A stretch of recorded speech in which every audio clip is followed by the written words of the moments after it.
Estamos prontos, tá? Chegou a hora, o terceiro Avatar está aí. Aqui, grande tradição de Natal, de final de ano. O cinema ele não morreu, o cinema ele ressuscita, assim como Cristo, sempre que chega o Avatar novo no Natal. E é a terceira vez que isso acontece, galera.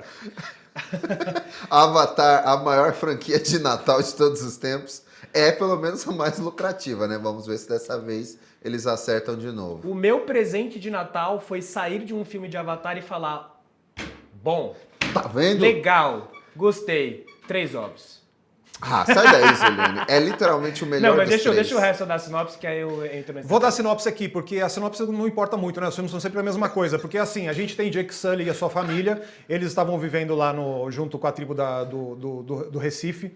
E aí o Coronel Quart é ressuscitado e tal, ele continua insistindo que ele precisa castigar o seu cabo, né? Tipo, ele precisa castigar o ex-militar, que é o traíra da história toda. Ao mesmo tempo, os humanos, eles continuam querendo aí explorar a lua de Pandora. Nesse caso, as coisas continuam as mesmas. Caça de baleia é o grande negócio do universo de Avatar. As baleias continuam sendo perseguidas, as pobres baleias. Só que é um filme de 3 horas e meia, então assim, vários dos personagens coadjuvantes e tal têm a sua própria jornada, até o próprio Payakan, que é a baleia ali jovem, que no segundo filme meio que se rebela e se torna uma baleia beligerante, uma baleia que vai atacar os navios dos humanos. Então tem toda uma coisa ali, tipo, somos da paz, somos da guerra também, o que vai acontecer? E novamente a gente tem o duelo de Jake Sully contra Coronel Quart. Exato, e esse filme traz aí, pra dizer que não tem novidade nenhuma, né? Esse arco do Spider, que agora também é um dos objetivos aí da humanidade, porque isso não é spoiler, isso já tava em alguns trailers, né? A gente vê aí que ele é transformado, de certa forma, num mutante, um humano meio navio que agora consegue respirar o ar de Pandora, né, Zuli? O que você acha disso? Eu acho que o Cameron ele batia na tecla muitas vezes já que esse filme podia encerrar a trilogia principal, de fato funciona dessa forma. O que eu gosto desse filme é que dessa vez ele é muito mais sobre a história, tentar encerrar, fechar essa narrativa da trilogia, do que ser sobre a mitologia. Ainda tem um pouquinho e tal, mas por exemplo, a gente tem ali o povo das cinzas, né, essa nova tribo vilã, que eles nem tomam tanto tempo para explicar. Ó, eles tinham uma floresta, pegou fogo, a deusa deles não desceu para ajudar, né? Então eles ficaram todo mundo deixaram de ser eles abandonaram a crença, né, digamos assim, se rebelaram e vivem ao pé do vulcão roubando as pessoas. Pronto, show, tá certo, bora pra história, vamos acelerar. Mas pra mim, eu gosto, a história funciona, ela é muito frenético, comparado com o segundo. As imagens são lindas, gente. Puta, é bonito pra caralho ver eles nadando com as baleias e aprendendo a viver naquele ambiente, naquele ecossistema e tal. Mas são 2 horas daquilo, 2 horas de PowerPoint bonitinho, com perdão da piada. Dessa vez ele quase não para. Eu acho que tem uma barriga nesse filme ainda assim. Toda aquela sequência, não vou ficar dando spoiler, mas quando eles têm que resgatar, fazer um resgate, tudo aquilo ali, narrativamente falando, você pega e joga fora. Porque imagina, a parte mais legal do filme. Exatamente, a parte mais divertida. completamente cara, de mas você. até aí... Eu acho que ele tem uma barriga, e é uma barriga muito safada do James Cameron, mas eu não vou ficar criticando, porque eu gostei de ver que é justamente aquele mini arco do povo do céu, que eles nem... Do povo do céu não, né? O povo do céu, nesse caso, são os humanos. Né? Aquela tribo de navio que vive ali de comércio, né? E eles usam aqueles bichos voadores que todo mundo ficou pensando, será que talvez nesse momento eles vão lá viver junto com os nômades do ar, basicamente igual como a gente viu em A Lenda de Aang. Inclusive a caracterização dos personagens é idêntica, aquele chalezinho laranja e aquela luta de bastão é a mesma coisa que a gente viu na animação do Avatar. Não, pode completar aí. Mas eu só quero dizer que esse arco sim foi completamente desnecessário. Ele só colocou porque ele queria colocar aquilo ali. Porque a gente vê no segundo filme que para ir do povo Maticaia pro povo do Recife, eles foram com os bichos voadores, eles não dependeram de nada. E agora eles tiveram que ter essa desculpa de fazer essa viagem em família no balão, só pra gente ter aquela cena bonitinha do balão. Não, e você meio que, tipo, assim, na cabeça do James Cameron, ele tá engrossando a mitologia, ele tá apresentando mais povos, tá apresentando dinâmicas diferentes entre povos e clãs diferentes e tal. Ele entende que, tipo, tá apresentando um mundo que é um mundo de fantasia, de ficção científica, e cada elemento novo tá trazendo novidades e tal. Ao mesmo tempo, ele está usando como base regras e coisas que a gente já conhece. Então, assim, os navegadores e aquela galera que chega com os balões e tal, tipo, também é história de navegador. E aí o cara que é o capitão, ele tem um sotaque britânico, porque os britânicos e os ingleses são os navegadores e tal. Então, tipo, ele tá usando, obviamente, coisas que todo mundo sempre conheceu. Ele não é um ótimo fabulista de ficção científica, como ele mostrou ser na época do Exterminador do Futuro, assim, sabe? Não é o foco dele. E falando de barriga e falando dos excessos, assim, eu acho que a gente tem que... Não tô passando pano, tá? Mas eu acho que a gente tem que levar em consideração que ele é um cara bilionário e é o único cara que está fazendo o filme que ele gostaria de fazer. Você tem dois caras, ele e o Kevin Costner, são dois caras hoje em dia que estão fazendo o seu a sua grande narrativa americana, o grande épico americano. Kevin Costner se estrepou, porque ele fez o Horizon 1, ele filmou o 2, ele não tem dinheiro mais para fazer o 3, ele empenhou 1000 coisas que ele tinha. O Francis Ford Coppola também vendeu um monte de coisa para ele fazer o Megalópolis. E são os últimos caras assim da grande estirpe hollywoodiana que continuam fazendo filmes desse jeito. Então, assim, ele vai se permitir um monte de excesso, porque ele pode, entendeu? E na época do primeiro Avatar, eu falei, olha só, tipo, olha o cara fazendo um faroeste super tradicional, pintando isso com uma coisa de ficção científica, com essa narrativa do Avatar e do duplo e tal. Mas assim, era um faroeste. E o que ele vai estar fazendo agora é, tipo, ele mergulha no faroeste. Então, assim, ele está fazendo o seu grande faroeste americano, né? Tipo, você tem uma tribo nova que se comporta como os selvagens, entre aspas. Então, assim, você tem uma tribo que corta e desliga, né? Tipo, os navios cortando o rabo de cavalo, porque são uma tribo de índios que está cortando o escalpo e tal. É uma narrativa de faroeste. Isso já estava no primeiro filme, ele mergulha mais nisso. Então tem todo um lance do homem branco e dos selvagens se aproximando por razões espúrias e tal. E uma grande discussão ali, né, entre a selvageria e entre a civilização, que também é a grande dicotomia e a grande discussão do faroeste. Então, assim, ele está fazendo isso gastando $1 bilhão, entendeu? Sim. Porque ele pode fazer. Então, os excessos eu acho que são parte do pacote. Eu tenho muitas questões com os excessos também, mas é parte do pacote. Eu acho que eu vou parecer minha mãe agora, não é porque ele pode que deve, né? Não, então, mas complementando esse ponto Ele é o do único Hessel, fazendo isso, entendeu? bem, Ele é o único fazendo isso. Isso pode até parecer uma ego trip, falar, pô, ele tá fazendo isso só porque ele quer, só pra dizer que ele pode, mas se a gente parar pra pensar, é uma ego trip muito bacana de certa forma. Eu lembro na exibição que eu assisti, que foi a primeira, eu acho que pra imprensa, lá em Los Angeles, ele começa com um vídeo dele falando, olha, eu queria destacar aqui, antes de vocês assistirem, que esse filme é inteiramente feito por mãos humanas. São milhares de artistas que estão trabalhando aqui e a gente não usou uma grama de IA nesse filme. E nesse momento que a gente está vendo até a Disney colocando $1 bilhão para fomentar o mercado de IA, eu acho que essa ego trip dele ganha mais força, inclusive entre a indústria do cinema, porque esse cara tá fazendo, como você falou, várias extravagâncias, colocando os PowerPoints bonitos, como você citou, e eu fico imaginando o trabalho que aquilo leva e quantas pessoas são empregadas em Hollywood só para fazer um balão voar numa cena que não precisava acontecer para o filme ter uma lógica. Então, de certa forma, uma ego trip, ele falando, eu faço isso aqui porque eu posso fazer, a história vem depois, porque o importante é a estética, acima de tudo, nesse filme, e é isso, e eu sou o James Cameron, e que da hora que ele é o James Cameron. Em relação a isso, eu discordo, porque ele está trabalhando com uma narrativa de arquétipos que valem desde sempre, assim, desde o primeiro filme foi isso, quando ele fez Titanic também é a mesma coisa, fazendo um melodrama dentro de um navio, contando, você tem um milionário e você tem um pobretão. Quem merece o amor? Quem merece o amor é o pobretão, entendeu? Então, assim, tipo, você vai falar que não tem história ali? Não, tipo, o que tem ali são personagens que, tipo, tem aquela dimensão desde sempre, entendeu? Então, eu acho que no caso de Avatar também é muito parecido. Você pode questionar muitas coisas. Por exemplo, eu acho que foreshadowing e algumas viradas e, tipo, a recompensa de uma trama que ele sugere, por exemplo, cara, tipo, muito básico, assim, sabe? Então, por exemplo, chegam pra personagem e falam, olha, sua conexão com o Ego tá meio bugada e tal, tem um firewall aí, se você tentar de novo, você vai morrer. E assim, tipo, foreshadowing feito do jeito mais básico, sabe? Foreshadowing é quando você antecipa um negócio que vai acontecer depois. Aí você fala, puta, mano, já sei, ela vai tentar, e ela vai morrer, ou vai correr risco de vida e tal. O James Cameron não se preocupa de fazer um negócio mega sofisticado. Ele é um cara muito do artesanato básico, assim, coisas básicas. Se você assistiu True Lies, se você viu qualquer filme dele, você entende que ele está usando o básico, né? Tipo, e ele sabe usar o básico muito bem. Então, em relação a isso, eu acho que, tipo, de novo, não passando pano, mas ele vai no recurso mais básico. Então, sei lá, o Jermaine Clement, que é o cara que é o biólogo, ele percebe que, puta, vão caçar as baleias num dia foda, não dá pra caçar baleia nesse dia, é como se fosse dia de... como chama? Quando você, tipo, tem os bichos no mar que que eles vão botar os ovos, né? Vão botar os ovos, exato.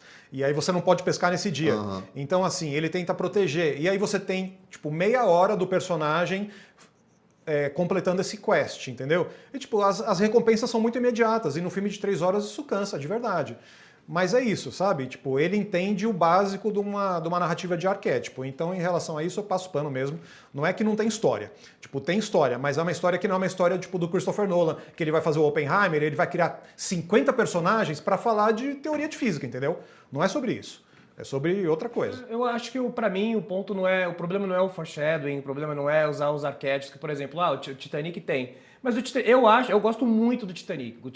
O problema nunca é se ele é clichê. Se a história é bem feita, ela é clichê, tudo bem, ela funciona. Eu gosto do filme, não tem problema. Eu gosto mais. Esse é o melhor filme de Avatar pra mim. Eu gosto mais desse do que do primeiro ou do segundo. Pra mim, no segundo, o problema do foreshadowing me incomodou mais. Porque, por mais que fosse tudo deslumbrante, eram 3 horas de filme, mas todas as reviravoltas.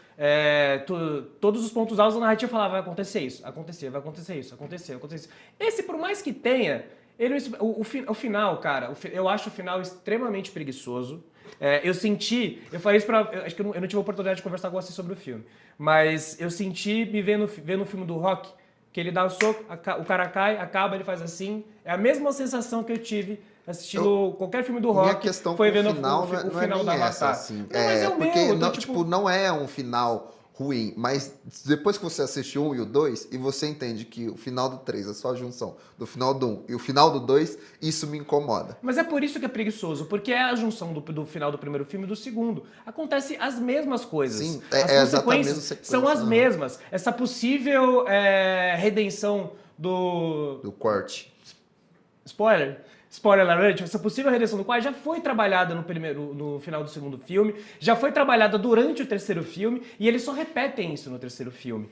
E aí me incomodou um pouco, mas a história toda essa construção do embate entre o povo do céu, juntando com... Eu gosto muito dele indo atrás do povo das cinzas, e ele fazendo essa conexão com dois, juntando os humanos levando... Você falou muito bem, como faz a comparação com o faroeste. Os humanos apresentando as armas para os índios, levando essa evolução natural para esses povos, e aí juntando para a guerra para ir contra os naves da água. Que é um arco de colonização muito bem os arquétipos estão todos ali, funciona, show, acho legal. Aí chega no final, é todo aquele negócio acelerado, é que agora eu me perdi um pouco na sequência dos fatos. Primeiro eles derrubam todos com as baleias, aí chega o povo do céu, é isso, né? Isso, aí derrubam eles de volta e desbalançam. E assim, mesmo as coisas que eu achei que fosse acontecer, após, isso aqui vai morrer. Quando eu me frustro em não ter essas coisas, falo, nossa, acabou tudo tão bonitinho,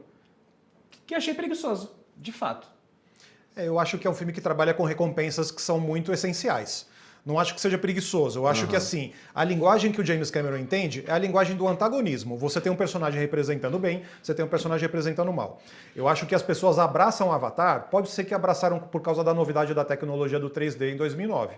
Mas eu sinto que as pessoas voltam a Avatar porque Avatar está meio que representando uma coisa essencial que você não reconhece mais no entretenimento no dia a dia.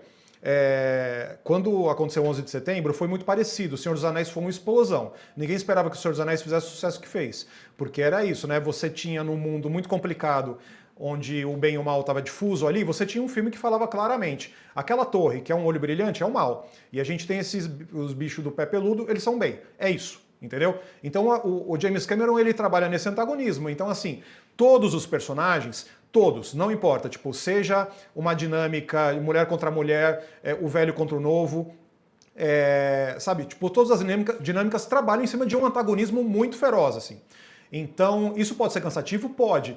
Mas o cara tá trabalhando com o essencial, entendeu? Sim. E aí, realmente, a recompensa do filme vai ser, você acha que o mal vai vencer? Não vai, não. Eu vou pegar 1 milhão de lulas assassinas que elas vão triunfar, porque você está esperando a revanche. Você ficou 2 horas esperando a revanche, 3 horas, eu vou dar agora. E vai ser a maior revanche de todos os tempos. E eu fiquei feliz pra caralho nessa cena. Só que ainda tem uma luta depois. Então, mas todas as lutas são ótimas. Todas as lutas são ótimas. São incríveis. Ele fotografa bem, ele filma ação como ninguém. E assim, é isso. O cara tem todo o dinheiro do mundo e ele faz o filme mais bonito sobre porradaria, entendeu? Então, em relação a isso, é isso. É muito essencial. A recompensa é essencial. O antagonismo é essencial. O filme ele é muito simplista nesse sentido. Então, assim, ele não é um grande cara pra meio que, tipo, fazer uma mitologia de fantasia de sci-fi. O George Lucas era muito melhor em relação a isso. Então, eu acho que no caso, por exemplo, eu assisti o filme e fiquei pensando na Vingança do Sith. A Vingança do Sith é um puta filme. E assim, ele afunila. Ele tá falando sobre guerra, ele também está falando sobre você escolher a paz ou a guerra, e você ser refém da guerra, você não conseguir escapar da guerra. Que é a narrativa do Jake Sully, né? Tipo, é isso. O cara não consegue escapar da guerra, vai ter que abraçar.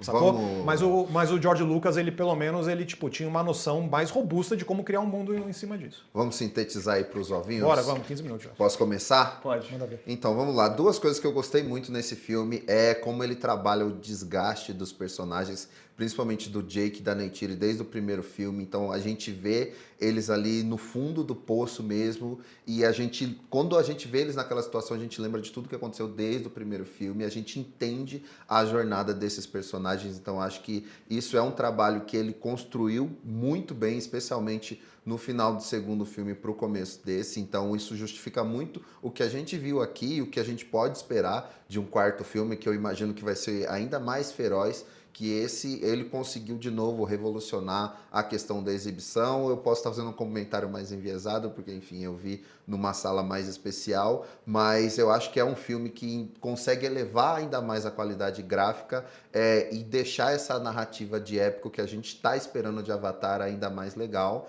e ainda assim ser um pouquinho desconfortável em alguns momentos, em que tiver uma endoscopia sem anestesia ou coisas desse tipo. Então acho que esse filme consegue ainda trazer novidades, manter essa essência de Avatar e mostrar pra gente pra onde essa franquia tá caminhando, e eu acho que ele merece aí 4 ovos bem ovais pra mim. Eu já falei no começo que eu dou 3 ovos e eu não vejo isso como um ponto negativo, porque, como eu já expliquei, para mim não é sobre esse espetáculo visual, apesar de ser surpreendente. Você vê isso na tela de cinema 4K da maneira que ele quer, de fato é impactante, mas eu sou um cara que gosta de uma coisa um pouquinho mais, eu sou fresco dessa forma, eu gosto de uma coisa um pouco mais robusta, eu gosto de ser surpreendido narrativamente falando.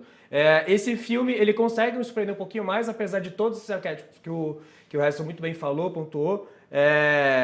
Ele me prende, eu acho que ele demora, de um filme de 3 horas e pouca, eu demoro 1h30 assim pra me sentir um pouquinho mais, puta, relaxei aqui, vou tentar curtir. Esse negócio que você falou da gente ver todas as consequências desses 2 primeiros filmes, a gente sente, isso é muito palpável, principalmente quando o Jake, por mais que ele não tome a decisão que a gente acha que ele vai tomar, quando ele acha que ele precisa ir às últimas consequências para evitar que a família dele que todo o povo nave seja perseguido pelos humanos, é uma coisa que você não imagina que o personagem dele faça, entendeu? Você sente isso nele, você sente isso na mulher dele. Eu acho que todas as crianças são muito bem trabalhadas nesse filme, não que elas não tenham sido no segundo, mas eu aprecio mais a jornada de cada um, principalmente da personagem da Sigourney Weaver, né, que ela tem esse lado místico e ela de fato abraça. Então não vou ficar me alongando mais. Eu acho que talvez eu desse quase 4 horas para esse filme se não tivesse aquela barriga que eu falei, que eu acho que narrativamente falando, eu pego todo esse recorte de 40 minutos e jogo fora. Essa coisa do momento ali que é a barriga, tipo, eu reconheço, tem sim, porque tem muitos personagens ali que você não dá muita bola pra eles, e aí precisa ter um momento deles, porque cada um tem o seu conflito ali de antagonizar com alguém. Então, assim, fica um pouco cansativo, porque parece que você tá tentando contemplar tudo, e não poderia ser mais conciso e um pouco mais slim. Nesse sentido, sabe? Tipo um filme... Mas assim, é uma grande narrativa épica no sentido de, olha, vamos colocar tudo aqui, é tudo questão de vida e morte o tempo inteiro. Então, em relação a isso, eu reconheço que o James Cameron é o cara que está chegando realmente para falar, olha, tipo, isso aqui é uma narrativa de obsessão, entendeu? Tipo, isso aqui é uma narrativa onde eu estou realmente colocando toda a ambição do mundo. E assim, a gente está num momento realmente em que todo entretenimento feito, hoje em dia, tipo, muito calculado e assim, não tem essa coisa do salto, entendeu? Não só salto tecnológico, mas salto de ambição mesmo, assim. Acho que é um filme que peca e ele sofre realmente por ter feito ter passado só 3 anos em relação ao segundo. Se você for ver a qualidade gráfica e realmente, tipo, tudo que o filme oferece, fala, nossa, como é que eles fizeram em 3 anos? Mas aí o roteiro sofre no momento, nesse processo, entendeu? Então, assim, tipo, eu acho que é o que dá pra entregar nesse momento. Tô passando esse vídeo inteiro passando pano pro filme, tá? Mas assim, é porque eu acho que Avatar, ele tá num pedaço muito especial, assim, sabe? Tipo, você vai ao cinema hoje em dia e bombardeado por anúncio e por coisas o tempo todo. Então, assim, assistir streaming em casa penoso, chato pra caralho, não dá nem vontade de ligar a televisão. Só que aí você chega no cinema e você passa 3 horas vendo um filme de fantasia com criaturas mágicas que não tem um product placement e que você realmente tá ali num filme que, tipo, eles vão nadar com as baleias. E tipo, beleza, vamos nadar com as baleias, 40 minutos disso, assim, sabe? E me emociona que você é transportado por uma coisa que tá num tempo de cinema e tá pedindo que você entre numa outra experiência, que é uma experiência que é old school, velho. É uma experiência que não se faz mais. E isso vale também, não só essa coisa do visual e do tempo das coisas bonitinhas, mas vale também pro bem contra o mal, umas coisas muito básicas, assim, sabe? Tipo, e essenciais de verdade. Então me emociona muito que ele faça um filme sobre coisas essenciais. Ao mesmo tempo muito simplista, né? Tipo, ele não é o George Lucas, então assim, sempre que ele vai falar de alguma coisa antropológica, assim, né? Tipo, por exemplo, os indígenas e costumes indígenas. Então assim, os costumes dos navios bonzinhos, Neytiri e a galera, ele respeita. Aí o costume da vilã, que assim, tipo, tem o rapé, tem cena de rapé, que é muito legal a cena. Algumas coisas de costume, fala, não, esse costume aqui é ruim, isso aqui não é bom, mas esses outros aqui são bons. Então assim, você vai respeitar os costumes, não vai e tal. É um filme de americano, então, sabe, tipo, não dá pra gente esperar que seja o melhor filme do mundo. Mas, na medida do possível, com todo o dinheiro que ele tem, ele faz um filme muito robusto, velho, e muito vigoroso mesmo. Eu acho que é o pior dos 3, tá? O primeiro é foda, o segundo é incrível, o segundo é muito emocionante mesmo. Eu acho que esse terceiro, ele começa escolhendo uma coisa que pra mim é a pior decisão, assim, que é você transformar o Spider no grande MacGuffin da história. Então todo mundo atrás dele, sendo que falou, pô, mata logo esse moleque, entendeu? Tipo, sempre que aparecem os humanos e você é lembrado de que os humanos estão ali, são atores de verdade e tal, me tira do filme. E é muito louco isso, né? Quando aparecem os humanos da base, fala, puta, humanos. Pô. Isso é o que mais me incomoda em toda a cena legal. Sabe, é o mesmo problema dos filmes do Godzilla.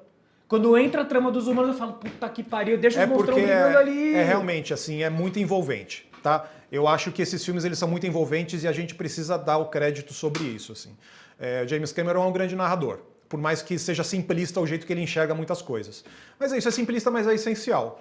Então, sei lá, eu ia dar 3, mas eu vou dar 4, porque eu vou defender Avatar pra sempre. Boa, é isso. E você aí de casa, hein? Que nota você daria para Avatar Fogo e Cinzas? Chega aos cinemas nesta quinta-feira. Então corre aqui nos comentários e conta pra gente o que você achou. Obrigado, queridos. Ufa. Cara,